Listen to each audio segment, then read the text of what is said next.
നമസ്കാരം, എല്ലാവർക്കും എച്ച് ബ്ലേഡ്സിന്റെ പുതിയൊരു ക്ലാസ്സിലൂടെ സ്വാഗതം. നമ്മൾ ഇന്നിവിടെ ഈ ഒരു ക്ലാസ്സിലൂടെ ഡിസ്കസ് ചെയ്യാൻ വേണ്ടിയിട്ട് പോകുന്നത് നിങ്ങളുടെ കാറ്റഗറി 2 സോഷ്യൽ സയൻസിൽ 2021 വന്നിട്ടുള്ള കുറച്ച് ചോദ്യങ്ങളാണ്. നമ്മൾ എല്ലാ സബ്ജക്റ്റിൽ നിന്നും വന്നിട്ടുള്ള ചോദ്യങ്ങൾ നമ്മളിവിടെ കവർ ചെയ്യുന്നില്ല. നമ്മളിവിടെ പ്രധാനമായിട്ടും ഈ ഒരു വീഡിയോയിലൂടെ നമ്മൾ ഡിസ്കസ് ചെയ്യാൻ വേണ്ടിയിട്ട് പോകുന്നത് ഹിസ്റ്ററിയിൽ കാറ്റഗറി 2 സോഷ്യൽ സയൻസിൽ ഹിസ്റ്ററിയുടെ കീഴിൽ വന്നിട്ടുള്ള കുറച്ച് ചോദ്യങ്ങളാണ് 2021. ഓക്കെ, ആ ചോദ്യങ്ങൾ, അതിന്റെ ഉത്തരങ്ങൾ, അതിന്റെ ബ്രീഫ് ആയിട്ടുള്ള കുറച്ച് എക്സ്പ്ലനേഷനുകൾ, കാര്യങ്ങളാണ് നമ്മൾ ഇന്ന് ഈ ഒരു ക്ലാസ്സിലൂടെ ഡിസ്കസ് ചെയ്യാൻ വേണ്ടിയിട്ട് പോകുന്നത്. സോ അതുകൊണ്ട് എല്ലാവർക്കും ഒരിക്കൽ കൂടി നമ്മുടെ പുതിയൊരു ക്ലാസ്സിലൂടെ സ്വാഗതം.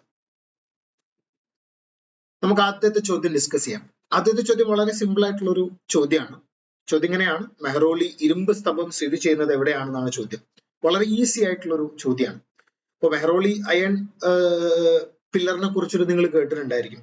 Okay, so the question ഇങ്ങനെയാണ്: the Mehroli iron pillar is situated at, എവിടെയാണ് അത് സ്ഥിതി ചെയ്തിട്ടുണ്ടായിരുന്നത് എന്നാണ് ചോദ്യം.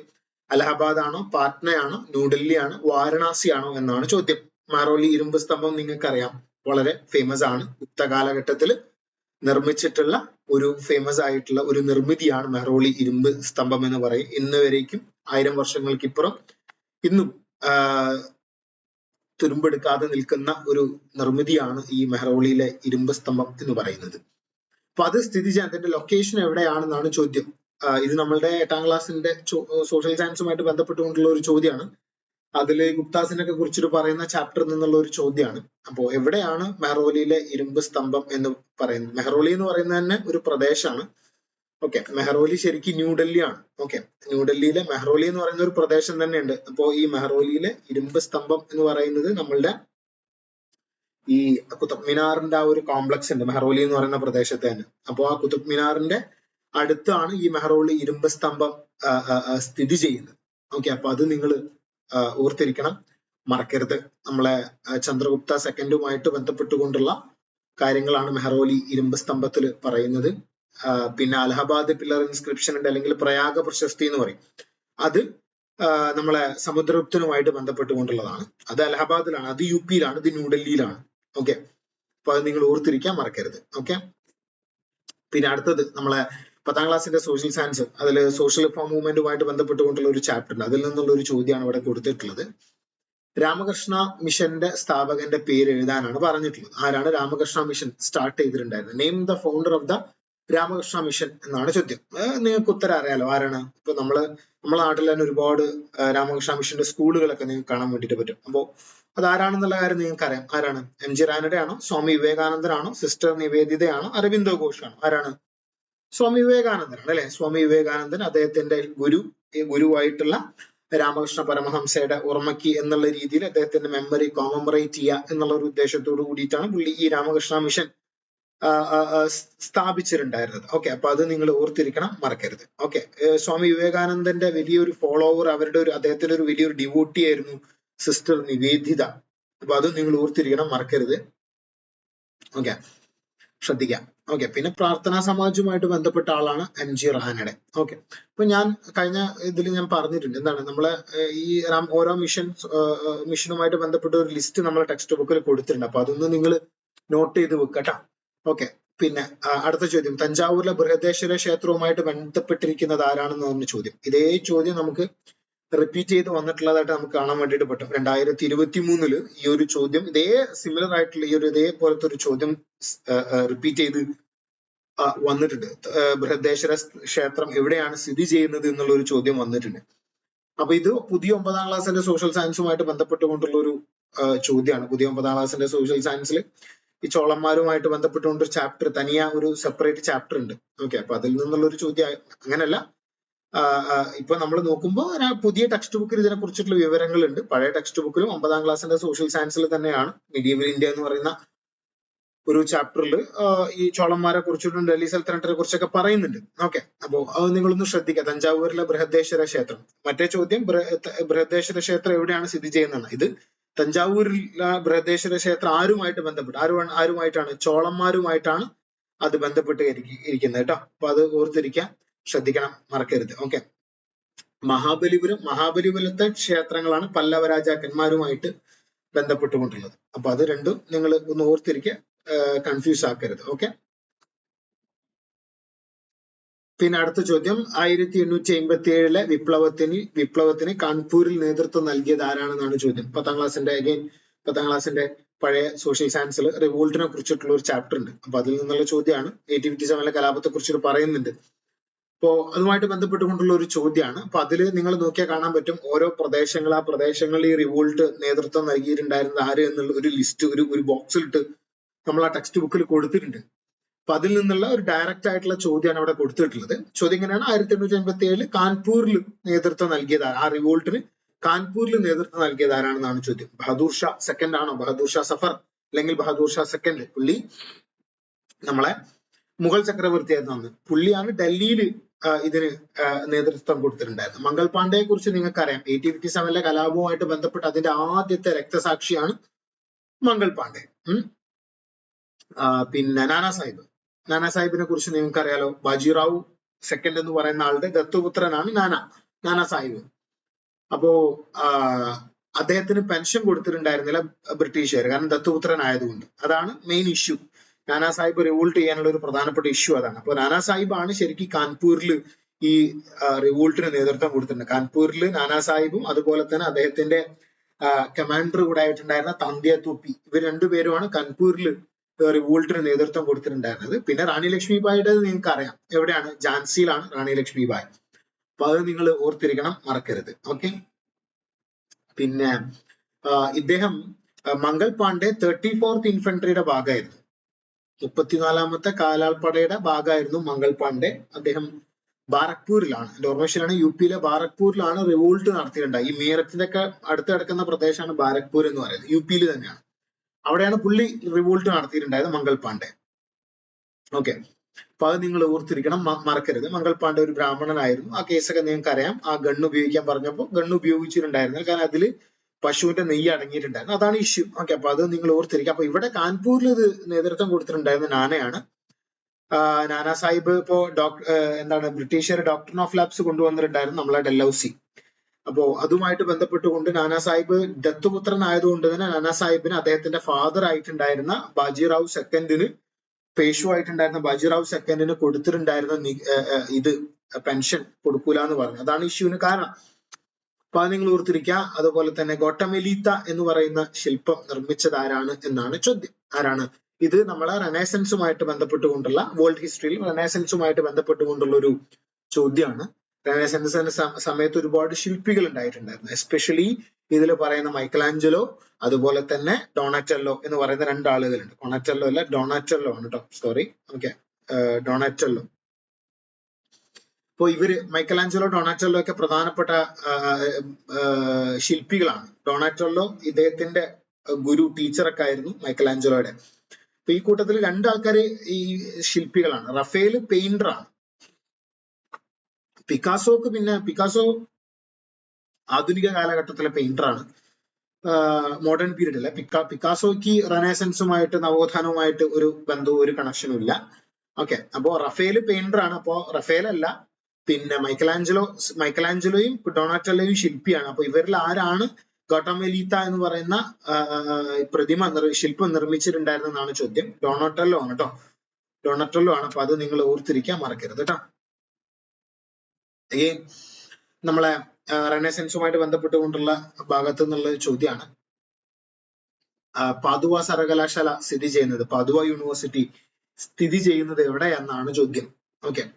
എന്റെ ഓർമ്മ ശരിയാണെന്നുണ്ടെങ്കിൽ 9ാം ക്ലാസ്സിന്റെ സോഷ്യൽ സയൻസുമായിട്ട് ബന്ധപ്പെട്ടുകൊണ്ടുള്ള 9ാം ക്ലാസ്സിലെ സോഷ്യൽ സയൻസിൽ ഈ ഒരുപാട് യൂണിവേഴ്സിറ്റികളൊക്കെ കുറിച്ചിട്ട് പറയുന്ന ഒരു ചാപ്റ്റർ ഉണ്ട്.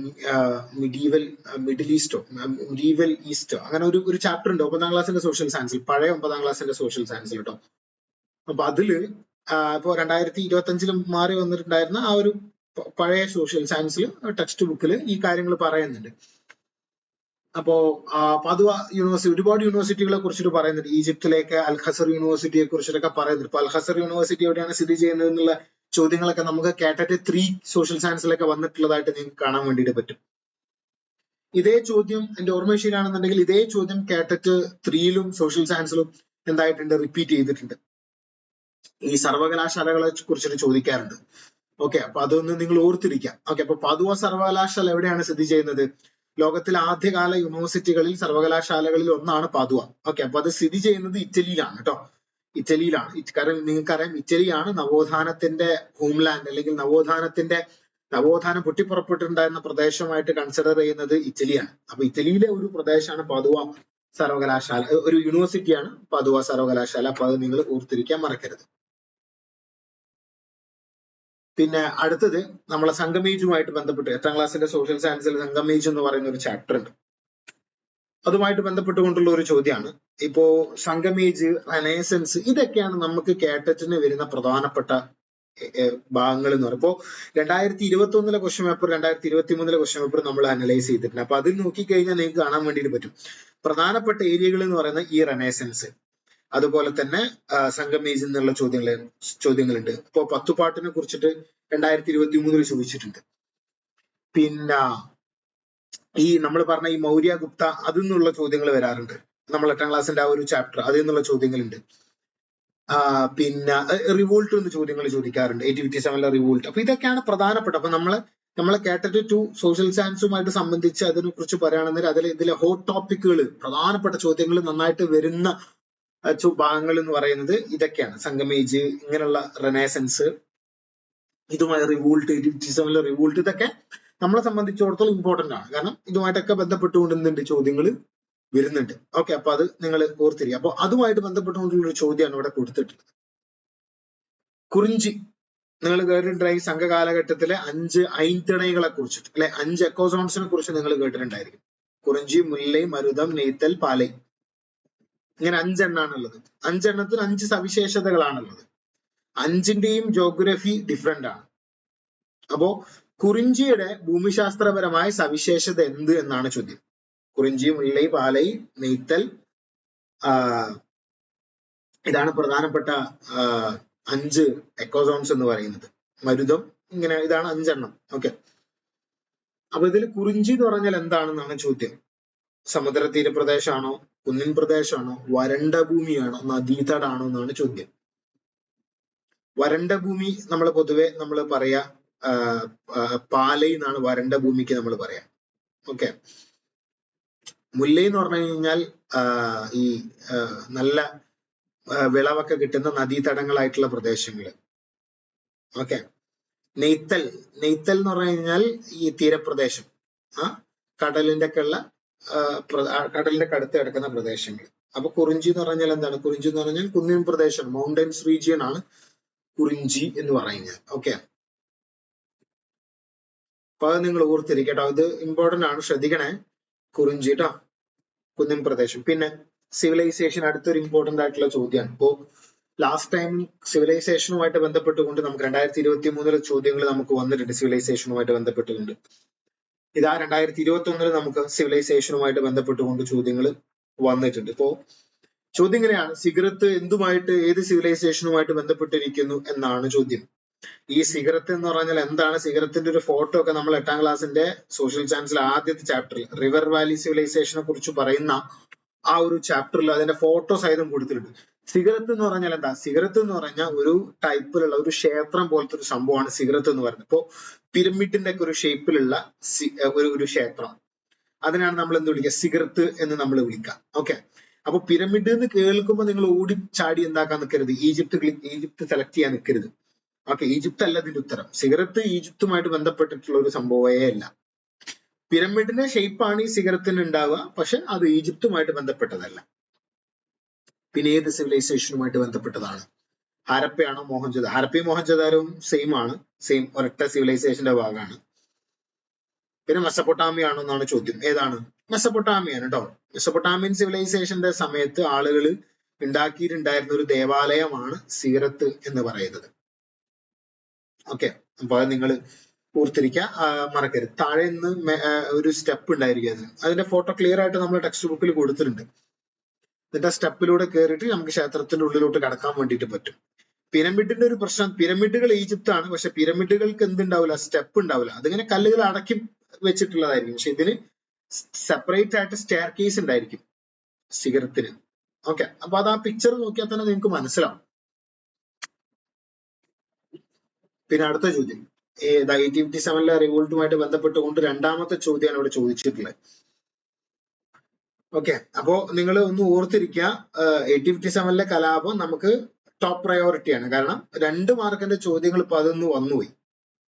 ഓക്കെ, അപ്പോ ചോദ്യം ഇങ്ങനെയാണ്, ദത്താവകാശ നിരോധന നിയമം നടപ്പിലാക്കിയത് ആരാണെന്നാണ് ചോദ്യം. ഇതേ ചോദ്യമാണ് 2023 റിപ്പീറ്റ് ചെയ്തിട്ടുള്ളത്. ഇതേ ചോദ്യമുണ്ട്. ഓക്കെ, അപ്പൊ അതുകൊണ്ട് അത് ശ്രദ്ധിക്കുക. Doctrine of lapse. Who introduce the doctrine of lapse? Doctrine of lapse introduce ചെയ്തിട്ടുണ്ടായിരുന്നത് ആര് എന്നാണ് ചോദ്യം.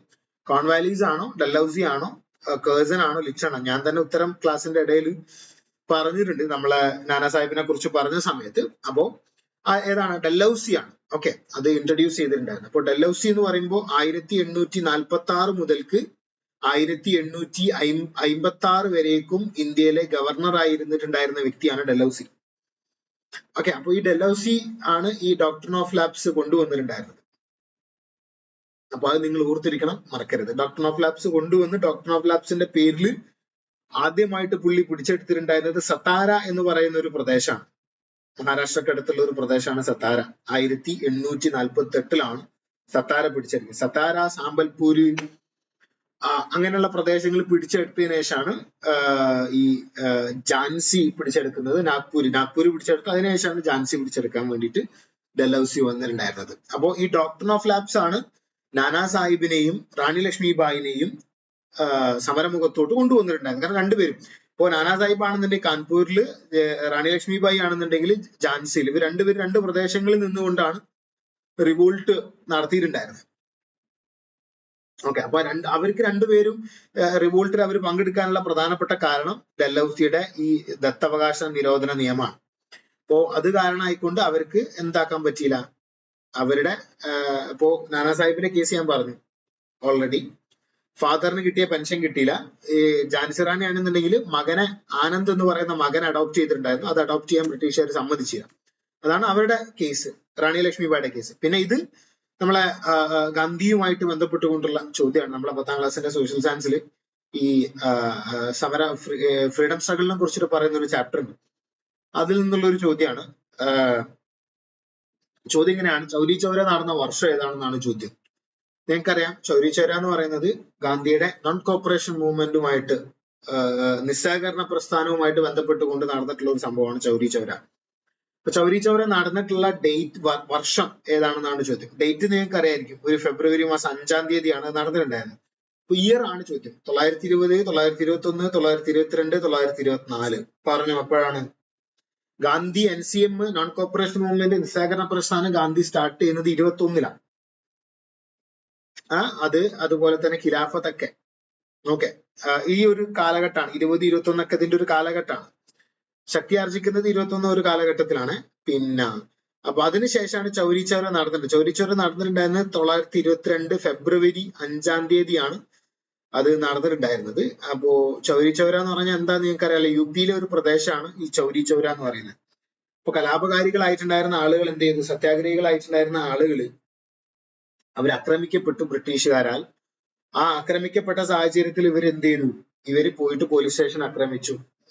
പോലീസ് സ്റ്റേഷൻ ആക്രമിച്ചിട്ട് ഒരുപാട് 10-23ഓളം ബ്രിട്ടീഷുകാർ അതിന്റെ ഭാഗമായിട്ട് ആ പോലീസ് സ്റ്റേഷൻ ആക്രമണത്തിൽ തീയിട്ട് പോലീസ് സ്റ്റേഷൻ നശിപ്പിച്ച സാഹചര്യത്തിൽ അവർ മരണപ്പെട്ടിട്ടുണ്ടായിരുന്നു. അപ്പൊ അത് നിങ്ങൾ ഓർത്തിരിക്കാൻ മറക്കരുത്. ഓക്കെ, 21 അല്ല കേട്ടോ, 22-ലാണ് മാറിപ്പോയതാണ്, കറക്റ്റ് കേട്ടോ. 21 അല്ല, 22-ലാണ് ചൗരി ചൗര നടക്കുന്നത്.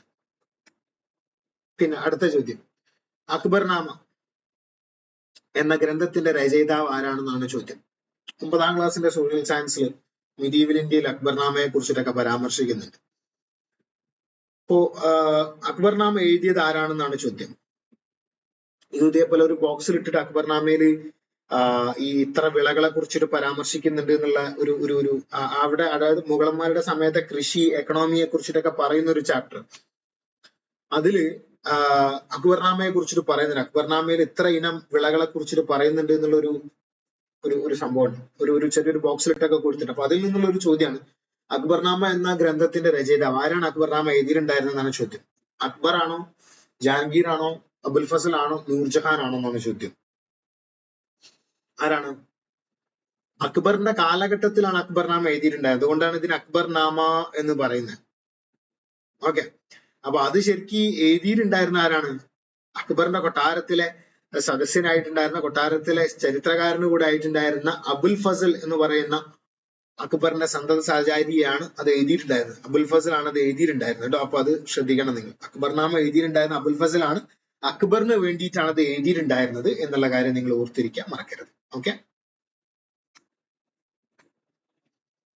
പിന്നെ അടുത്ത ചോദ്യം, ഇതും ഇതേപോലെ 9ാം ക്ലാസ്സിന്റെ സോഷ്യൽ സയൻസുമായിട്ട് ബന്ധപ്പെട്ടുകൊണ്ടുള്ള ഒരു ചോദ്യമാണ്. മധ്യകാല കേരളത്തിൽ നിലനിന്നിരുന്ന 5 വണ്ണം എന്തായിരുന്നു എന്നാണ് ചോദ്യം. 5 വണ്ണത്തെ കുറിച്ചിട്ടൊക്കെ നമ്മളെ മിലീവൽ കേരള എന്ന് പറയുന്ന 9ാം ക്ലാസ്സിന് ഒരു സെപ്പറേറ്റ് ആയിട്ട് ഒരു ചാപ്റ്റർ തന്നെ ഉണ്ട്. അപ്പൊ അതിൽ വ്യക്തമായിട്ട് പറയുന്നുണ്ട് എന്താണ് 5 വണ്ണം എന്നതിനെ കുറിച്ചിട്ട് പറയുന്നുണ്ട്.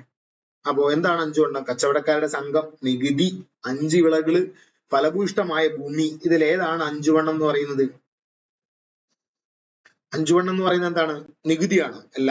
5 വിളകളാണോ? അല്ല. ഫലഭൂയിഷ്ടമായിട്ടുള്ള ഭൂമിയാണോ? അല്ല. എന്താണ്? കച്ചവടക്കാരുടെ ഒരു സംഘമാണ്. അതിനെയാണ് നമ്മൾ എന്ത് വിളിക്കുക? 5 വണ്ണം എന്ന് വിളിക്കുക. ഓർഗനൈസേഷൻ ഓഫ് ട്രേഡ്, ഗിൽഡുകൾ നമ്മൾ പറയും. ഗിൽഡുകൾ, കച്ചവടക്കാരുടെ അസോസിയേഷൻ, ഗിൽഡുകൾ, അതാണ് ഓർഗനൈസേഷൻ. അതാണ് ഇപ്പോൾ നമ്മുടെ നാട്ടിലെ വ്യാപാരി വ്യവസായി പോലത്തെ സംഭവം. അതാണ് 5 വണ്ണം എന്ന് പറയുന്നത്. ഓക്കെ. അപ്പോ ഇത്രയും കാര്യങ്ങളാണ് ഈ 2021 സോഷ്യൽ സയൻസ് കാറ്റഗറി 2 സോഷ്യൽ സയൻസിൽ ഹിസ്റ്ററിയുമായിട്ട് ബന്ധപ്പെട്ടുകൊണ്ട് വന്നിട്ടുള്ള പ്രധാനപ്പെട്ട ചോദ്യങ്ങൾ. അപ്പൊ ഇതൊക്കെ നിങ്ങൾ ഓർത്തിരിക്കുക. അപ്പൊ നിങ്ങൾക്ക് ഏകദേശം ഒരു ധാരണ ആയിട്ടുണ്ടായിരിക്കും ഏതൊക്കെ ചാപ്റ്ററുകൾ പഠിക്കണം എന്നുള്ളതിനെ കുറിച്ചിട്ട്. അപ്പോ അതനുസരിച്ച് നിങ്ങൾ പ്രിപ്പയർ ചെയ്യുക. കുറെയൊക്കെ ചോദ്യങ്ങൾ വന്നിട്ടുള്ളത് 8ാം ക്ലാസ്സിന്റെ 9ാം ക്ലാസ്സിന്റെ സോഷ്യൽ സയൻസിൽ നിന്നാണ്. അപ്പോൾ അതിനനുസരിച്ച് നിങ്ങളൊന്ന് പ്രയോറിറ്റൈസ് ചെയ്യുക. ഓക്കെ. അപ്പൊ ഞാൻ ഈ ഒരു ക്ലാസ് ഇവിടെ വൈൻഡപ്പ് ചെയ്യാണ്. നമ്മൾ ഇതുവരേക്കും ഡിസ്കസ് ചെയ്തിട്ടുള്ള വിഷയങ്ങൾ നിങ്ങൾക്ക് മനസ്സിലായിട്ടുണ്ട് എന്ന് കരുതുന്നു. സോ ഇന്നത്തെ ഈ ഒരു ക്ലാസ് ഞാൻ ഇവിടെ വൈൻഡപ്പ് ചെയ്യാണ്. Thank you.